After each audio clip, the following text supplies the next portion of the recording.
This week on the How to Japanese podcast, I'll be introducing the Katakana Fallacy, an idea I've been proselytizing since 2008 that I think will explain why katakana feel more difficult to learn than hiragana. Spoiler alert, they're not. And in Japanese, I do some thinking about linguistic crutches and what we can do to avoid them. When I taught on the JET program, there were two English teachers at the junior high school where I worked. One was lenient, one was strict. I got along personally with the lenient teacher a little better, but the strict teacher arguably had better results from his students. His name was Watanabe-sensei. He was the school's table tennis coach, and he buzzed his hair short like baseball players. I'll never forget that when he went to Paris for his honeymoon, he didn't smile in any of the photos he showed us on his return. Which was strange because he was hilarious in his own way. He was strict with the kids but loved wordplay and joking around. I could forgive him if his jokes weren't that great.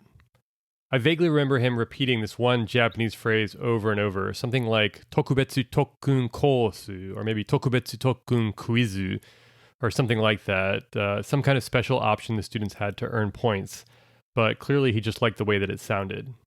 Watanabe-sensei had this one English habit that I couldn't seem to correct, and in the end it became kind of endearing, so I stopped trying. Whenever the kids were doing an activity and he needed to get their attention, he would say, "Stop it. Stop it, stop it." And he said it just like that in a kind of monotone voice. And I find myself thinking about this, stop it, stop it, stop it, more often than I should. Usually when someone is doing something I find annoying. When somebody's having a loud phone conversation on the bus. Stop it, stop it. If someone at work hasn't responded to an email, stop it, stop it. And when it comes to Japanese study, people who believe that katakana are inherently more difficult to learn than hiragana or even kanji, stop it, stop it. You hear this idea repeated in a kind of vague way by students who have some experience with the language but are starting to hit their initial plateau at an early intermediate level. For whatever reason, katakana words just don't seem to come as easily, especially when trying to read them. To be honest, I had this thought myself when I first started studying. Why am I reading a Japanese sentence smoothly and relatively under control only to encounter a lengthy katakana word and run into it like a Mack truck into a brick wall? I then have to trip over each kana and piece them all back together into a full word before zooming out again and reading the sentence in its entirety. This is what I like to call the Katakana Fallacy, the mistaken belief that katakana are, for some reason, more difficult to read than hiragana. At the core of this fallacy is the mistaken belief that words should be more or less easy to read based on whether they are phonetic or not. In actuality, katakana words are the same as any other word in Japanese, the same as words in any other language for that matter. They're no more difficult or easy to read than anything else. They're simply a set of characters that we agree equate to a specific piece of language. But to understand the reason why, I think it's important to think about some of the extremely fundamental aspects of language. And to do so, I want to invite you to participate in a little exercise. First, close your eyes, as long as you're not driving or operating heavy machinery or walking through downtown Tokyo. Now, imagine that there was no written language. Imagine that we had no way of representing language in written form, that language could only be spoken. And for the purposes of this exercise, imagine that nothing else about Japanese or any other language has changed. Now, imagine trying to learn a language this way. How does that feel? Does it seem easier, more difficult, or maybe just different? I think part of this will depend on what kind of learner you are, auditory, visual, tactile. Obviously, that has a huge effect on how people learn. So I'm sure that only speaking a language would seem much more difficult to the visual learners out there, and I include myself in that group. I find that having things like subtitles available is always appreciated, and I think that you even see this with native languages. So recently, there's been a vocal group of people on the internet who have been talking about how they watch everything with closed captions. I've seen jokes on TikTok, I've seen comments on Twitter. But no matter what kind of language learner you are, one thing becomes absolutely clear when we think about language in this way. Absent the written language, every word becomes equal. They are each just an arbitrary set of sounds that we've collectively agreed hold a certain meaning. Katakana words are the same as hiragana words, or the same as kanji words, are the same as English words, the same as Chinese words are the same as Swedish words. They just sound different. You can now open your eyes, but I want you to bring back this idea with you, that pieces of language are fundamentally the same. We've just chosen to represent them in different ways. Kanji may take more training to be able to read, but once you've put in the groundwork, your brain is processing kanji words the same way that they're processing katakana words, as a complete whole rather than individual parts. We trip ourselves up with katakana words precisely because we expect them to be easier to read. We're not giving them the full respect that they deserve. We fool ourselves by thinking that we don't have to put in the effort required to turn bits and pieces of written language into larger gestalt, because we'll be able to ace the test whenever we happen to encounter it. And then we fail over and over and over when we sit down for that test. I think a solution is to give katakana words the same respect as kanji compounds. Load them into flashcards and study them as a whole if you're new to the language. And if you're already experienced with the language, write down unfamiliar katakana words the same way you might with new kanji compounds. Try reading them as a whole rather than sounding them out. Practice writing them like you would with kanji.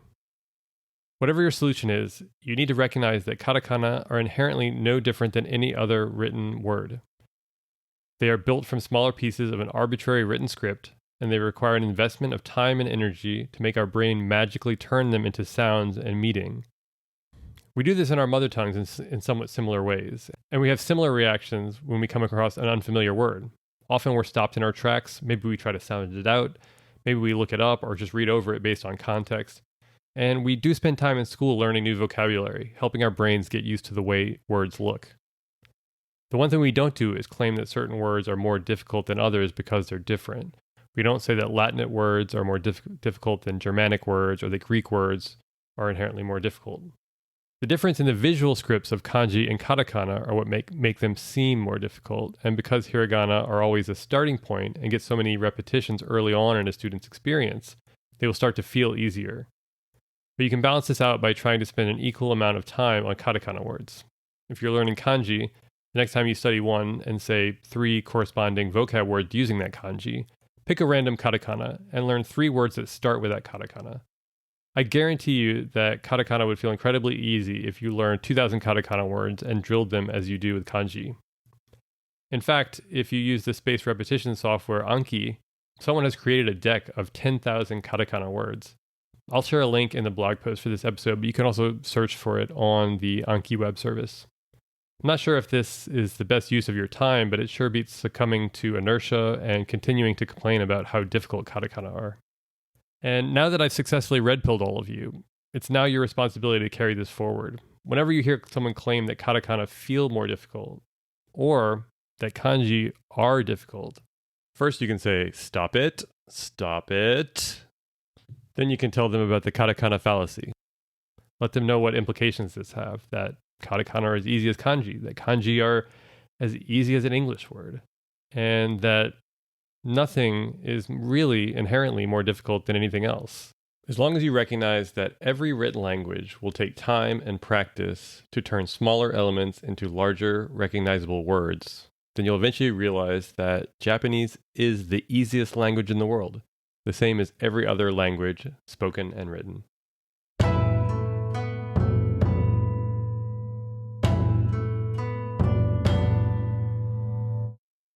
今日松葉杖という単語を調べました。松葉杖ってわかりますか？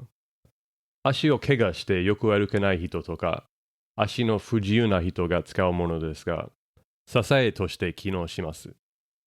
脇の下に置いて手でギュッと掴んで、足の代わりに怪我した足にプレッシャーをかけないように歩かせてくれます。形が松の葉のように2つに分けられているから、松葉杖という名前があるそうです。この単語を調べた理由は、松葉杖に相当する英語の単語は意味が2つあるからです。まず1つは松葉杖という意味ですが、その他の意味は比喩的な意味なんです。何かを使いすぎることでなければあることができなくなってしまうということです。例えば、アルコールを飲まなくてカラオケが歌えないや、タバコを吸わないとストレス解消できないとか、そのようなことです。日本語では支えと言います。精神的な支えとも言います。言語の支えもあると思います。特に外国語では分かる範囲と使える範囲が違って、慣れている単語、相槌、文法パターンなどを支えとして使うことは少なくはないと思います。言語の支えは気づかずに使ってしまいますので、直すのがかなり難しいです。それで、この前も言ったと思いますが、たまに自己分析をした方がいいです。ただ、日本語を話せないと、また書かないと、どこが支えなのか分かりづらいです。一人では読む、聞くことができますが、相手に話を聞いてもらったり、書いた文章を読んでもらったりしないと少し困ります。なので、可能であれば、誰かいい相手を探すのをお勧めします。一番ベストはやっぱり先生なんです。仕事なので、聞いてまたは読んで、間違いを直したり、支えを指摘したりしてくれます。でも先生はお金がかかります。友達でもいいと思いますが、ただ、あまり直してくれないから、相手の反応をよく観察しないと、自分の言葉のどこが支えなのかわかりません。言語を交流したい友達がいれば、お互いに直すことができますが、そのような友達関係は簡単に作れないんじゃないかと思います。相手がいなくても自分の支えを直すことはできますが、時間がかかるのではないかと思います。自分の声を録音したり、日記を書いたりして、時間が少し経ってから聞くことまたは読むことで、どこがおかしいのか分かりやすくなります。Twitter で支えについて聞いてみましたが、個人的にある意味ではを使いすぎてしまうとつぶやきました。フォロワーからはこの答えが出ました。確かに、一種の、ある程度。相槌も支えになりやすいです。とかはできる限り少なく使った方がいいです。しかし、支えは気づいても心理的に抑制するのもさらに難しいです。使わないようにしようとする瞬間、逆に使いたくなってしまいます。母国語もそうですけど。一番強調したいことですが、日本語を聞く、読むだけでは自分が理解する割合は若干限られています。積極的に書く、話すことでその理解率が確認できます。そして時間につれて自分の過去の文章、過去の声でどこが支えなのか、その支えをどのように直すのも徐々に分かってくると思います。だが確かに辛いです。私はもっと積極的に日本語を使いたいと思ってこのポッドキャストを始めたんですが、簡単ではありません。日本語のポッドキャストは今から3つ残っていて、実は楽しみにしていません。辛いからこそ成長すると思います。その辛さを頑張って我慢してください。Thanks for listening. You can find How to Japanese on Twitter, Instagram, Facebook, TikTok, and Substack. And we'll see you next week. それではまた来週。